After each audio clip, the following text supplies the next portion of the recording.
guys, meet the 2017 Kia Niro.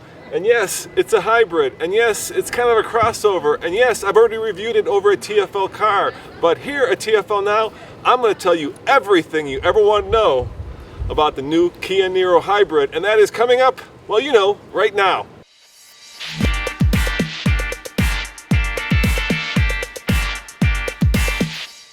So now we're in the new Kia Niro, which is a hybrid, but it doesn't look like a hybrid. It looks like a crossover. Was that on purpose? That's exactly the point. We see an opportunity in the marketplace for a lot of buyers who love the fact you get great mileage with a hybrid, but in many of the choices that are out there today really make you compromise in design and practicality. We really wanted to kind of fix that with this vehicle to add more choice. Yeah, I mean, it's tall, it's got headroom, it's got, well, a lot of room for both of us up here, and it doesn't have all-wheel drive.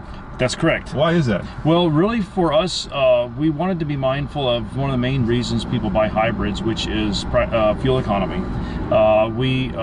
You know, there are trade-offs for the height and everything. You're not going to get 60 miles per gallon, but we think that this is a much better balance.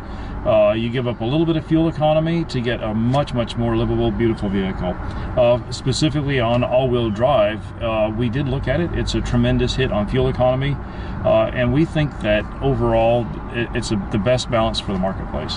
Yeah, now let's talk about fuel economy. You've got a vehicle model that is high fuel efficiency. I think that's called the FE, right? The FE, that's correct. And that gets 52 in the city. That's right. But we're in the Touring Edition, and this has fatter tires, 18-inch wheels, and it doesn't do quite as well, but the combined number on this one is 43. That's correct. And why is there such a difference between the two? Well, really, there's a weight penalty, yeah. But probably more significantly is the tire choice. You know, these are 18-inch, which the size on this size of a vehicle is typically for a sports performance variant. The standard one is a 16-inch. The width of the 16-inch is much more narrow, and there's a reason that sports cars have big tires is because it has a lot better traction, a lot better grip, but the downside is it's a lot more friction, so the fuel economy drops. Yeah. Now, one of the things that's obviously unique to Kia is that you provide a 10-year warranty. And does that hold up for this car as well? It does. 10-year, 100,000-mile warranty. The battery pack is the same one we use in the Soul EV. It's a smaller size. It's about 1.56 kilowatt hours, but it's fully warranted for the entire length of time. Wow. So people don't have to worry about whether their battery's going to live absolutely or not live. Let's talk about the design of this. One of the things that you really tried to stress was to make a hybrid that doesn't feel and drive like a hybrid, and I'm really happy to report, guys, that there's a dual clutch 6-speed in here and not a CVT. Thank you. It was one of our main points, and we heard that loud and clear when we talked to customers who have hybrids now. The one thing they loved was the fact that it got great mileage. They didn't like the way it drove, and they didn't like the way it looked. So this vehicle answers both of those questions.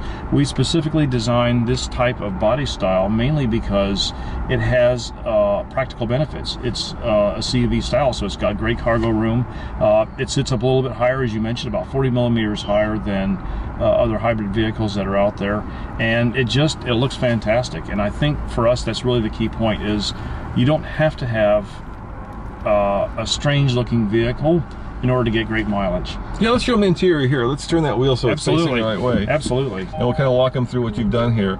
So a lot of hybrids obviously have, there you go, a lot of hybrids have kind of unusual gear shift selectors. You guys have gone with the traditional well, you know, this is the one that all of us grew up PRNDL. I mean, you can't get any more simple than that. And you push the button and you shift it.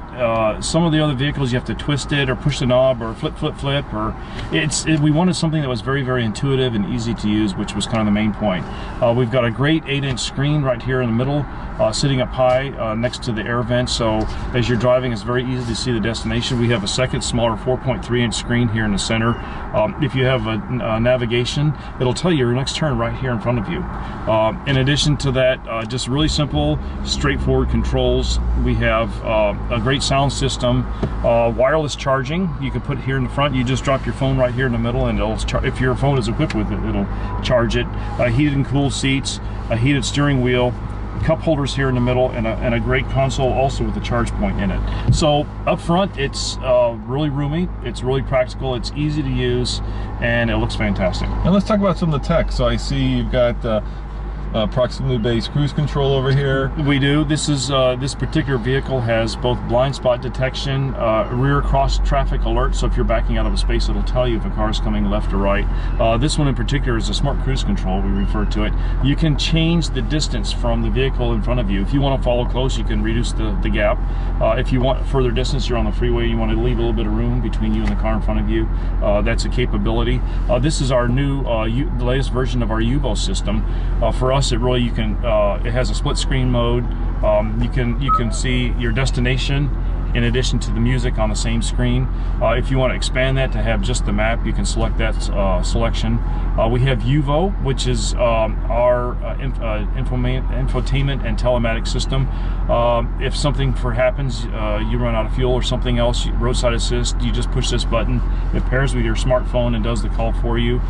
You can check your vehicle's state of condition. If you want to find out where your vehicle is, you can have a parking minder. So if you're in a if you go on a long trip, you can have the car remember where it is, and it'll come right to your smartphone. Points of interest, a lot of technology here. That doesn't cost extra, right? That's right. This is all through your smartphone, and it's free of charge. You don't have to have a subscription to a data plan, so it's just a great overall system. Of course, we've got Sirius XM. Also, we've got a USB charge point here if you want to hook up your own. Bluetooth is available, so all that's in there. And with this dual split screen, you can have your navigation and your music at the same time on the screen. And you've got more technology, right? You've got backup camera, you've got front forward collision alert, front forward braking. That's right.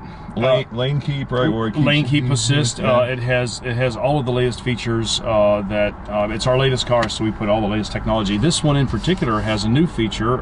If you have your destination programmed into the navigation system, the vehicle knows how much it can use the battery and how much you can recharge it. For instance, if you're going up a hill, it'll drain that battery completely, knowing that on the back side of the hill, it'll automatically recharge, saving you fuel and getting better mileage. It's a great feature. Here's my softball question. What's your favorite feature on this car? For me, my favorite feature is the design. Believe it or not, I'm right now in a 2014 Sierra. I tow a small trailer, which I'm getting rid of. This is going to be my replacement vehicle when the lease is up. So for me, it's the design. I think overall, probably the UVO system is a great feature. Can you tow with it? Does it have a tow rating? It does. You can't tow with this one because it's mainly set up for fuel economy, but it's a fantastic vehicle.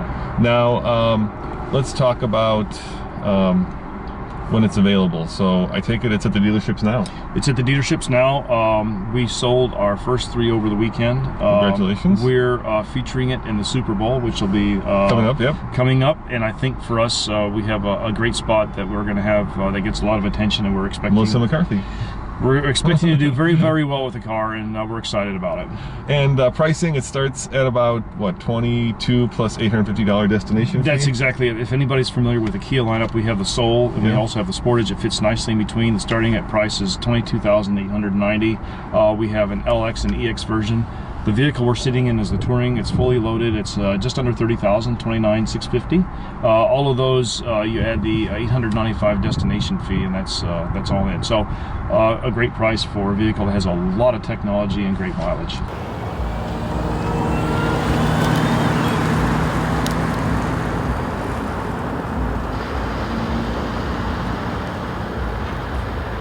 And it won't compete with the Soul because it's about the same size as the Soul. It's a little bit bigger, and I think the Soul, there's under 20,000. And most of our Souls are sold under 20,000. This one starts at about 22. So we see this really as an alternative for a midsize sedan. It's positioned very, very similarly to our Optima. What's the cubic square foot in here? How much? It's about 116 cubic feet for overall passenger and cargo area, and that compares very nicely with our Optima, which is about 120. So you basically get a mid-size interior on a compact footprint, and it sits up a little bit higher. It's just a great So you've vehicle. created this kind of funky niche, right? So you've got kind of a crossover style vehicle that competes with a Prius in its drivetrain, Right. but not in its styling, and doesn't necessarily compete because it doesn't have all-wheel drive with bigger cars like the RAV4. So it kind of sits in its own little world. And that's really kind of its strength, is that it's ambiguous enough that you can't put it in a box, no pun intended, but it really appeals to a lot of people.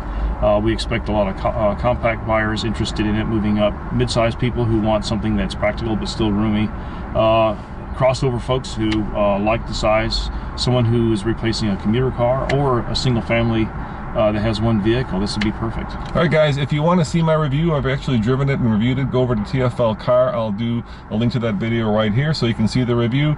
Thank you very much. Thank you. I really appreciate Thank you so much taking for the coming time. out. And as always, check out tflcar.com for more news, views, and real-world reviews. Ciao.